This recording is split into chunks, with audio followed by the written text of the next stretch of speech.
കൊറിന്ത്യക്കാർക്ക് എഴുതിയ 2-ാം ലേഖനം 8-ാം അധ്യായം 9-ാം തിരുവചനം. നമ്മുടെ കർത്താവായ യേശു ക്രിസ്തുവിൻ്റെ കൃപ നിങ്ങൾക്കറിയാമല്ലോ. അവൻ സമ്പന്നനായിരുന്നിട്ടും നിങ്ങളെ പ്രതി ദരിദ്രനായി, തൻ്റെ ദാരിദ്ര്യത്താൽ നിങ്ങൾ സമ്പന്നരാകുവാൻ വേണ്ടി തന്നെ.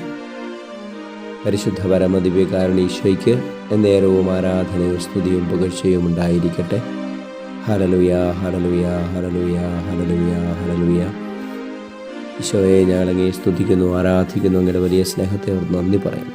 അങ്ങയുടെ അനന്തകരുണയാൽ അങ്ങയെ തന്നെ ശൂന്യനാക്കി ദാസൻ്റെ രൂപം സ്വീകരിച്ച് ഞങ്ങളുടെ ഇടയിലേക്ക് വന്നല്ലോ. കർത്താവേ, അങ്ങ് ഞങ്ങളെ സമ്പന്നരാക്കുവാൻ വേണ്ടി, ഞങ്ങളെ ദൈവ സാന്നിധ്യത്തിലേക്ക് ഉയർത്താൻ വേണ്ടിയാണ് ഇത് ചെയ്തത്. കരുണ തോന്നണമേ. നമ്മുടെ കർത്താവ് ഈശോ മിശിഹായുടെ കൃപയും പിതാവായ ദൈവത്തിൻ്റെ സ്നേഹവും പരിശുദ്ധാത്മാവിന്റെ സഹവാസവും നിങ്ങളോട് കൂടെ ഉണ്ടായിരിക്കട്ടെ, ഇപ്പോഴും എപ്പോഴും എന്നേക്കും. ആമേൻ.